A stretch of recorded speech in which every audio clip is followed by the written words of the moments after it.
I want to quickly talk to you about early termination fees and how do you avoid them. So I'll be giving you a tutorial on how to really avoid those early termination fees. Okay. So here's a strategy I want you to pay attention to. The thing is that early termination fees are what they are. I mean, basically, they are there to sort of dissuade you to really prevent you from actually terminating your contract, your payment processor contract early on. Okay. And so this is how processors sneak them into your contract just to make sure that, hey, listen, they are actually working with you for a long time. Okay. So the thing is that, I mean, it's not really illegal. It might be indecent, but it's not really illegal in the sense that you have a possibility also to actually counter those early termination fees, those ETFs. Okay. So businesses like people have to make hard choices sometimes, especially when it comes to parting ways with a service or a product they have been using for a while and that hasn't been really producing the results for which they actually got originally. Okay. Now, maybe your payment processor has too many hidden or extra fees and you need to find a new one. Or perhaps you have decided that a different provider is better suited to your needs with, let's say, lower processing fees. I mean, whatever the reason, terminating your contract with your old payment processor can be really, really sort of complicated at times. And basically, the payment processors are making it complicated for clients because, again, yeah, this is a revenue loss for them. So one of merchants' most significant concerns is the early termination fees that payment processors charge as a penalty for leaving early. Okay, as a penalty, I mean, basically, you want to leave and they're like, we're just going to penalize you. Okay, so what I want to do here in today's conversation, I want to discuss early termination fees and what to expect when you break your contract with your payment processor, and most important, how to do things, let's say professionally, how to do things strategically, how to do things tactically to avoid those early termination fees. But also, if you have to pay them, at least find an agreement to actually lower the impact on your budget. Because see, those early termination fees can go all the way to $5,000, in some cases $10,000. So it could be very significant depending upon the transactional volume that you have.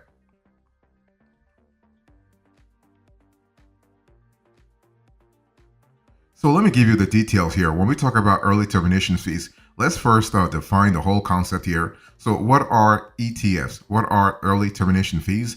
And why do payment processors charge them? Okay.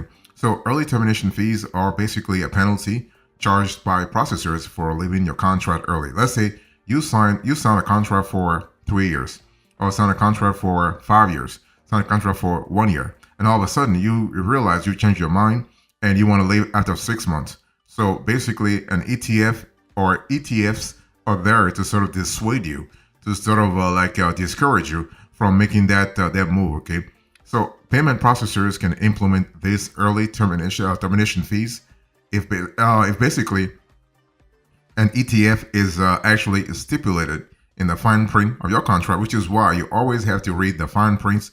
If you don't have time, or you don't have, let's say, the legal skills to understand what a fine print is for your contract, you just want to really have a lawyer really take a look. I mean, it's better to pay $100 or $300 to have an attorney actually review this contract instead of paying $5,000 down the road. So that's the first option. So if an ETF is stipulated in the fine print of your contract, then your processor can implement this early termination fees.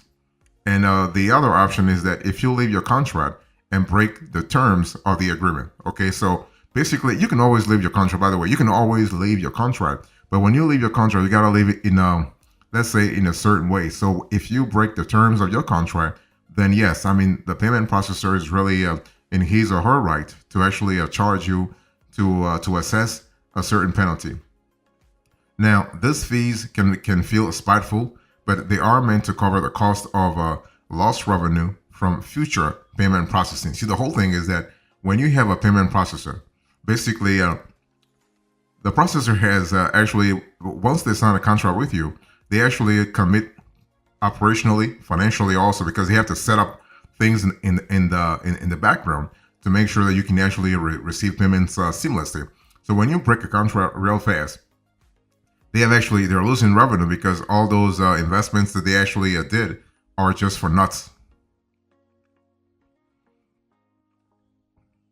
So when it comes to early termination fees, it's important to know that depending upon your geography, because some regions are low, some regions are different, some payment processors are different. Okay, but usually processors will charge either a flat or prorated fee specified in your contract, or a fee for what they call it liquidated damages, including unreturned equipment or restocking and refurbishing equipment. So this is what it is. Okay. Now, as much as ETFs cover lost profits and cancellation costs, they are meant actually. Again, I said this before, but I want to reiterate. I want to say it again. They are meant to discourage merchants like you and me from leaving early. Okay. So let me talk to you about the credit card interchange plus pricing. So often considered the most honest and affordable pricing model in the industry, interchange plus pricing creates a very transparent relationship between a merchant and their processor. So with this pricing model, the processor margin will be a set percentage for each transaction, while the interchange fee, which fluctuates depending on which type of transaction is being processed, will dictate the final cost of a given transaction. Okay, this means what? It means that whenever you process a transaction that is eligible for a lower interchange fee, you will save money compared to if the transaction was completed using a flat fee. So while interchange plus pricing may seem more complicated to begin with because of the many, let's say, the many different interchange rates out there, basically this pricing model can result actually in significant savings for your business in the long run. Then you also have a credit card flat rate pricing. I'm telling you all the pricing models because this will actually tell you the kind of revenue loss that the merchant processor is actually contemplating. So when you think about credit card flat rate pricing, if your payment processor charges a flat rate pricing structure, then they have taken the interchange fee, the card brand fee, and their margin fee to determine one single rate that will be applied to all the transactions that your business processes as a flat fee. So because this is a flat pricing structure, you pay 2.9% on all transactions, even if the actual interchange rate varies between, let's say, the different transactions. So depending on your business and the volume you are processing every single month, this may actually mean that your business is paying more than it needs to do for payment processing. You also have credit card tiered pricing. So tiered pricing just means that you have a lower qualified rate for certain transactions and higher mid or non-qualified rates for others. This is the most common pricing method in the US. So the common drawback is that merchants are enticed with a low qualified rate, which usually only applies to a very few types of cards, but nearly all transactions end up in the higher, mid, and non-qualified tiers. You also have credit card differential pricing. So while less common in the US, basically interchange differential is common for Canadian processors. So kind of similar to tiered pricing, qualified and non-qualified fees are charged, but merchants are also charged interchange differential fees for credit cards.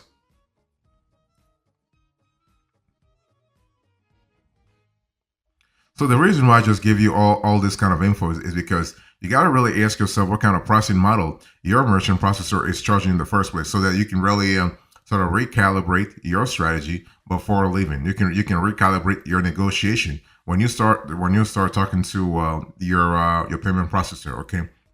Now let me give you the top hacks here. How do you actually get out of paying ETF penalties?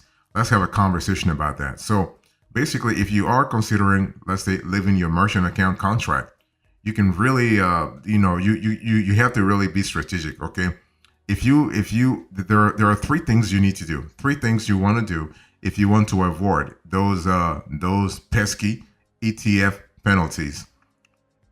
First, you want to look for loopholes in your contract. There are always loopholes in every contract. I don't care how many lawyers reviewed the final copy. You always will have loopholes. Okay, that's number one. You want to look for loopholes in your contract. Number two, you want to negotiate and call your provider. It's really important to show respect, to show courtesy, to show like a sense of like positivity, if you will, by calling your payment processor and really have a conversation. I mean, honestly, sometimes you'll be really surprised what can be actually achieved if you just pick up the phone and call someone. And the third thing you want to do is to give proper notice. Okay.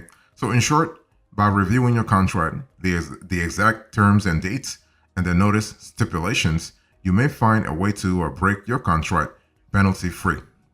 You can even find a way to you can even find a way by reviewing renewal dates, notices, or changing rates. If not, sometimes paper and ink fall flat,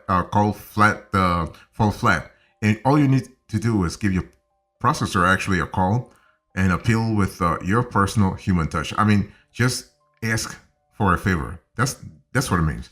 You want to have a conversation and be humble. By the way, be polite and humble, and just ask for a favor. That's all. Let's talk about the cost here. How much will an ETF set you back, really? Now, the thing is that not all payment processors require you to sign a year or more long contract, and of those, not all enforce an early termination fee. So this is actually worth noting before choosing a new merchant provider in like this year. Okay, so this is important. Now, one thing I want to say here is that when you think about the early termination fees, I think I said this to you before, you can have like ETFs that go from $200 all the way to $10,000. I mean, basically, depending on the volume of transaction you're actually processing through the merchant. If you cancel your contract abruptly, they'll lose it big time. Now, most early termination flat fees are around $300. Still, they could be a certain percentage of or your yearly processing amounts or more if your processor enforces a liquidated damages fee, or if they actually sue you. Okay, so before actually signing with a new merchant contract, I mean, before actually you sign with a new merchant account, brother, don't fall for common industry tactics. Ask them about their cancellation fees, whether they actually lease or sell their P.O.S. equipment, and whether there are any fees related to equipment lease cancellation as well. Because see, the whole thing is that you just want to really have a clear idea about what you're getting yourself into, because you do not want to be surprised in the end that like something were to happen. You ask yourself, well, what just happened here? Why am I being hit with all those fees? Well, you should have asked those questions before you sign the contract. So always do your due diligence at the beginning. Ask all questions. Be inquisitive. Ask, and don't stop until you get all the answers that you need. Because it's better to spend, let's say, 5 hours at the beginning than spend days and days and days in the end trying to fight a lawsuit.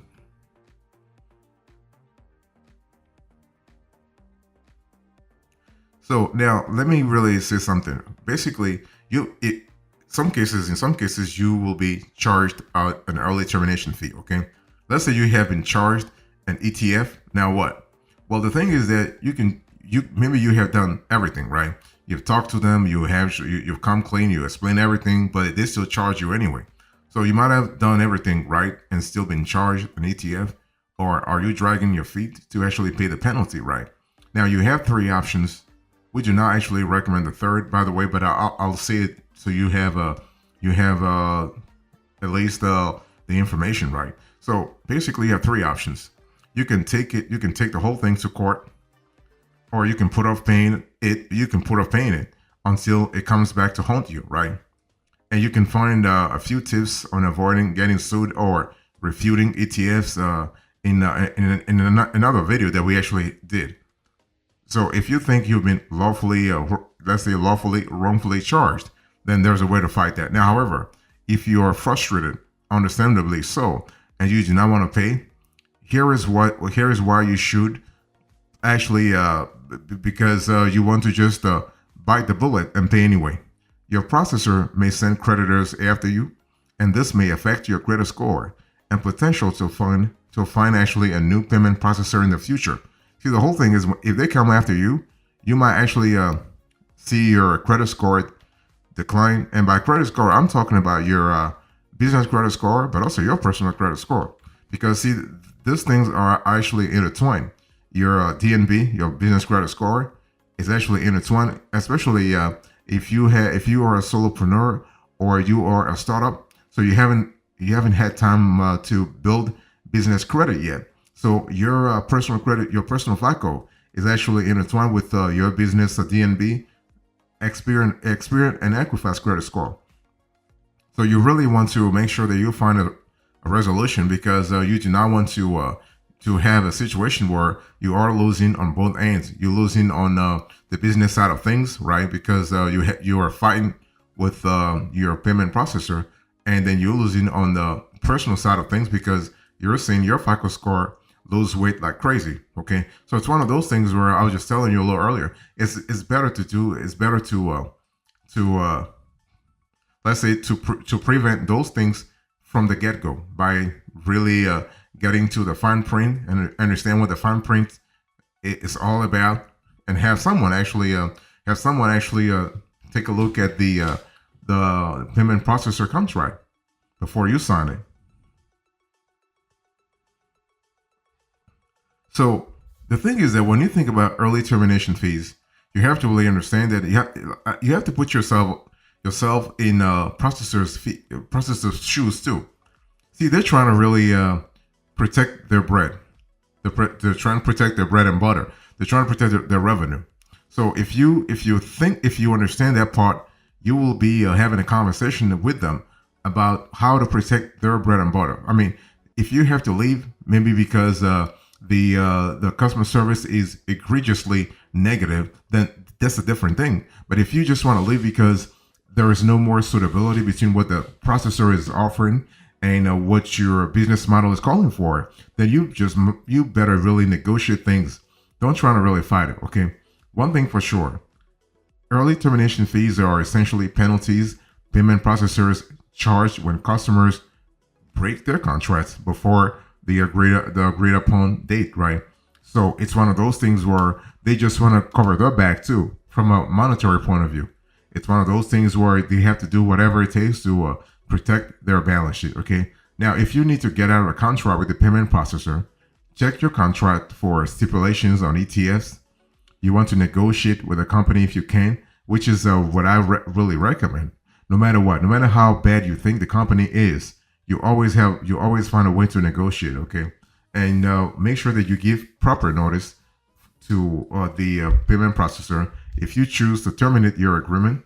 And so one thing for sure, you have to really understand that if you put yourself in their shoes and you understand that they're trying to protect their bread and butter, then you will be acting differently, because if you just think that this was you, basically somebody actually trying to really reduce your revenue, you would act the same way too. So be very careful. Do things beforehand. Be more cautious beforehand before you sign the contract, and understand the stipulations that are in the contract.